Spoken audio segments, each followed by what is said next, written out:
Magandang araw po, welcome po sa aking channel, Love9 TV. Patalasasan po, meron po ba kayong mga properties na napapabayaan or non-performing assets? Plan nyo ibenta, pero wala kayong oras sa pagbenta nito. Kung ito'y pagkakatiwala nyo po sa amin, tawag lang po kayo sa aking numero, usap po tayo, gawin ko po ng video for free. Yes, libre po, wala po kayong babayaran. Tutulungan pa namin kayong mabenta ang inyong property. Kami na po bala sa marketing, sa boosting or paid ads. Even sa tripping, hindi na po kayo mapapagod sa pag-entertain ng mga buyers. Kami na po bala sa lahat. Tawag lang po kayo. Nandito po tayo ngayon sa GMA Cavite kung saan meron po tayong bagong video presentation. Isang commercial residential property na 3-story building. May lot area po ito na 300 square meters. Ito po titulado. Kaya wala po kayong maging problema sa documentation o sa transfer ng title. Maayos pa po ang structure nito. Konting hilamos na lang sa pintura. Dito po sa baba ay meron pong commercial space. Then, meron pong driveway na high ceiling. At sa dulo po nito ay may warehouse. Samahan niyo po ako. Pasok po tayo. So, ito po yung tinutukoy ko na driveway. Hanggang sa dulo po yan. Kahit po malaking truck o 10-wheeler truck ay kaya pong pumasok dyan.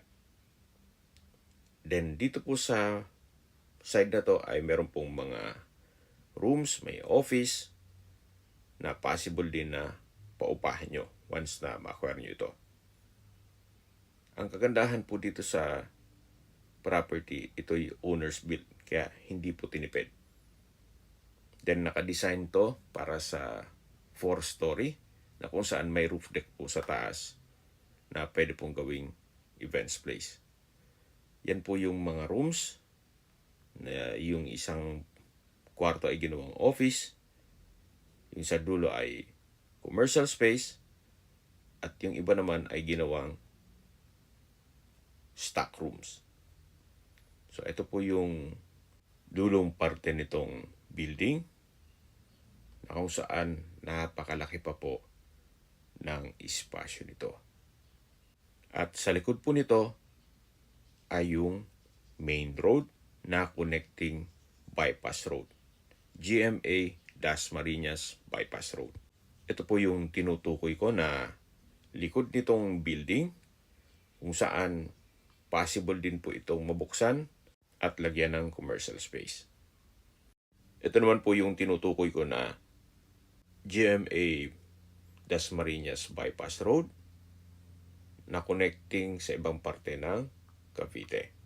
Ilang kilometro lang po ito mula dun sa building. Yan po, patapos na siya. So babalik po ulit tayo dito sa loob. Yan po yung tinutukoy ko na wall na kung saan na-present ko sa inyo kanina yung video na along main road. At the end of the day, na gusto yung buksan at gawin yung commercial space, possible naman po yan. So mula po dito sa dulo nitong building, babalik po tayo ulit dito sa driveway. At matatanaw na natin yung main gate. Ito pong building ay nasa loob na isang subdivision na kung saan ito'y 55 hectares master plan community. Kaya marami na rin po kayong magiging kliyente dito. Gawa ng marami na rin po kabahayan dito. Dito po sa gilid ay open lang, kaya may natural ventilation. Yan po yung high ceiling. At dito po yung office. Then sa dulo yung commercial space na may hardware. At yan po yung main gate. Dito po sa harapan ng building ay kakasya pa ang 3 sasakyan. Kahit po SUV. At ito po ay along 2-way cemented road. Mga commercial space na rin po ang nasa harapan nito. At katabi lang natin yung Alphamart.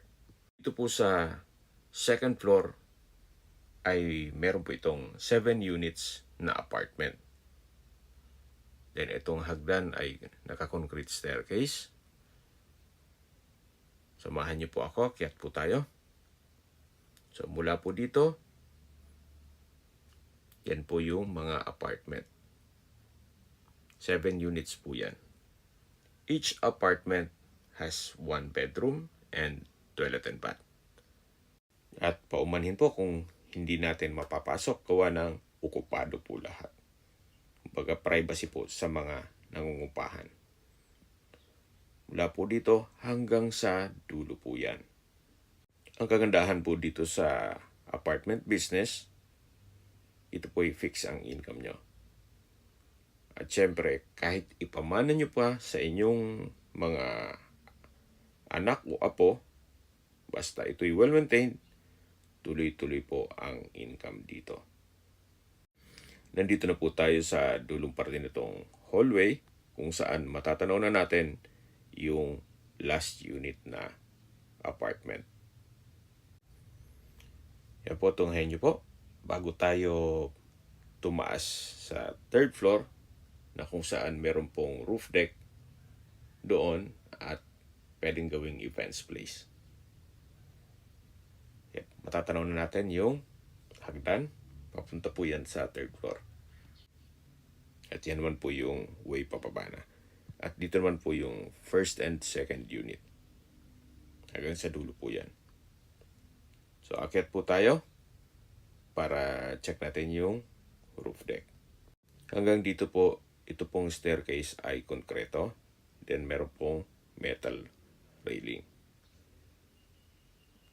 Napaganda po ng disenyo nitong building. At samahan niyo po ako, akyat po tayo. Dito po sa roof deck ay marami pa po kayong pwedeng i-project. Actually, naka-design to hanggang 5th floor.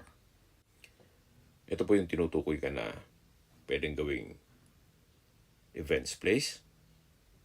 Then, meron pong overlooking view ng mga magiging kapitbahay. At marami na pong kabahayan dito sa paligid. Kaya po nang sabi ko sa inyo kanina, itong pong subdivision ay 55 hectares master plan community. Yan po yung Alphamart. Pwede rin pong extension to ng mga apartment. O nang napakalawak pa po ng espasyo nito. Then sa dulo po ay meron pong stage. Then sa baba ay meron pong kitchen. Then may comfort rooms dito naman sa kabilang side. Sa mga skip po ng video, summarize ko lang po. Ito pong property ay nasa GMA Cavite. Ito po ay 3-story building na may commercial space sa baba. Then may 7 units apartment sa 2nd floor. May lot area po ito na 300 square meters. At sa dokumento naman nito, ito po ay titulado. Kaya wala po kayong magiging problema sa documentation o sa transfer ng title. Sa distance, location at travel time portion na po tayo. Mula po sa bayan mismo ng GMA Cavite, ang distance is 3.7 kilometers at ang travel time is 8 minutes. Mula naman po sa Carmona Exit, South Luzon Expressway, ang distance is 19 kilometers at ang travel time is 33 minutes. Mula naman po sa Alabang Skyway, ang distance is 34 kilometers at ang travel time is 49 minutes. Ang Alabang Skyway po ay connecting North Luzon Expressway at ibang parte ng Metro Manila. Mula naman po sa Tagaytay, Rotonda, ang distance is 32 kilometers at ang travel time is 44 minutes. Kung manggagaling naman po sa Manila o sa airport, ang distance is 43 kilometers at ang travel time is 55 minutes. Okay, sa presyo na po tayo. Binebenta po ito ni owner sa halagang 11.8 million pesos net. Ibig pong sabihin, si buyer po ang sasagot sa lahat ng taxes at expenses with regards to documentation.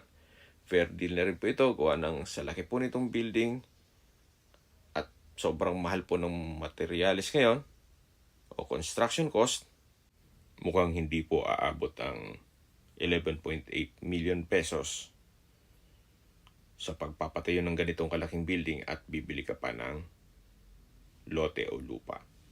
Anyway, yan naman po yung opinion ko lang naman. Depende pa rin yan sa inyo, sa assessment nyo dito sa property. Kaya kung may mga katanungan po kayo, tawag lang po kayo sa aking numero. At sa mga kababayan naman natin na sa ibang bansa, meron po akong Telegram. Sa mga iPhone user man, may iMessage. Meron din po ang Viber at WhatsApp. Same number lang po, 0917-316-3399. Sa mga nagtatanong naman po ng aming Facebook, meron po aming Facebook page na Nov9 TV at Facebook Reels Video. Meron din pong TikTok at Instagram. May ibang YouTube channel kami na The Nov9 TV channel at Nov9 TV Listings. Sana po naibigyan nyo ang video presentation. Pag-like and subscribe na po sa aking channel para ma-update din po kayo sa aking future listings. Kung sakali po hanap nyo yung mas malaking sukat na lupa, meron din po kami ibang listings na pwede nyong pagpilian. Huwag po kayong mag-atubiling tumawag sa amin, then let us know your budget para malaman namin kung anong property pwede namin i-alok sa inyo. Sa lahat pong viewers, subscriber at nagtiwala po sa amin, salamat po sa suporta. Ingat po kayo lagi at yung pamilya. Maraming salamat po.